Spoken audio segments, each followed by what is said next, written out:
Hey, Vsauce, Michael here, and I'm in Los Angeles, but today we're going to talk about love. You can't buy love, but what if you could? I mean, what if I had a machine that could make you fall in love with someone for the rest of your life? What should I charge for the use of that machine?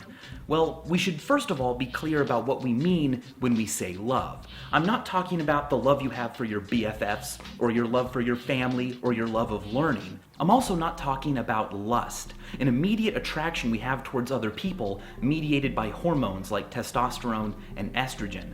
I'm talking about what happens later when you begin to associate an immediate reward with one other person, what we call passionate love. This is what you see in new couples where they want to be with each other and they're almost obsessed with each other. Well, psychologists have a really great term for that kind of love. They call it limerence. That's right. Whenever you are in this state and you do things like wake up super early to get a bagel with a person, and even though you're going to miss class just because you want to see them that badly, you're exhibiting limerent behavior. Okay, that sounds great, but if I want to sell love, I'm going to have to find a way to measure it, and it turns out to be quite a difficult task. We do have a tool called the Passionate Love Survey. It was developed by psychologists, and it's been found to be quite reliable when it comes to analyzing other behaviors we associate with passionate love.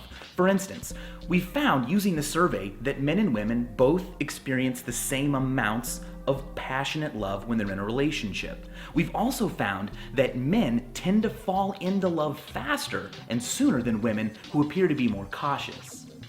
But we're here to talk about money.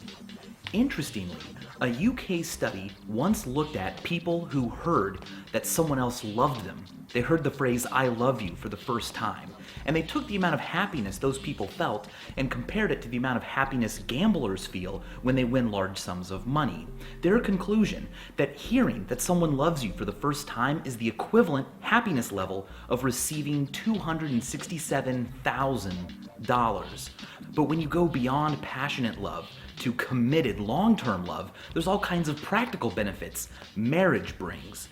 In fact, it's been estimated that tax breaks and healthcare costs altogether mean that being married is the equivalent of receiving an extra $100,000 a year. Now, we have a lot of ways of visualizing the effect having money has on a person. For instance, we know that in wealthier countries, people report feeling respect more often. They also report eating tastier foods, for instance. But here's what's really awesome. Take a look at the graph of wealth against love. It doesn't matter. Love is democratic. No matter who you are or how much money you have, people all over the world are feeling it. It should be noted that having more money does not necessarily equate to being more happy. This is what's known as the hedonistic treadmill. Getting more money helps with happiness, but only up to a certain point. In the United States, that point is about $75,000 a year. At that point, more money has diminishing returns on how happy it makes you. Another thing that correlates to having more money, more wealth, is living longer, having a larger life expectancy.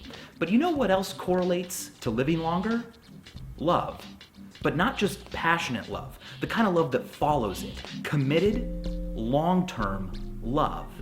In fact, people who form lifelong pair bonds with another person live on average 15% longer. So if you want to be really non-hard sciencey about it, all other things being equal and assuming that you're not already super, super rich, finding a pair bond, finding a relationship that lasts for life is the equivalent of making about an extra $30,000 to $40,000 a year. Now, like I said, that's not hard science, but you know what is? Vasopressin and oxytocin, the chemicals that are exuded in people's brains when they look at photos of people that they formed committed long-term relationships with. These chemicals are incredible. We've also seen elevated levels of them in dogs that have been pet for a really long time. And we also know that couples who receive high levels of these chemicals resolve conflicts faster.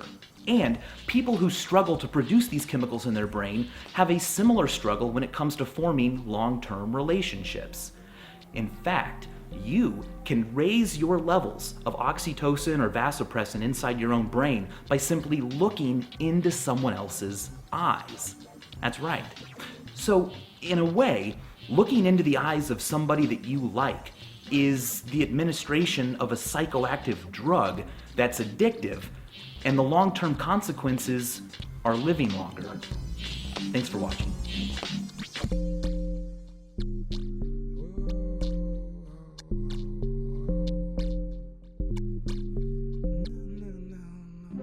Thank you.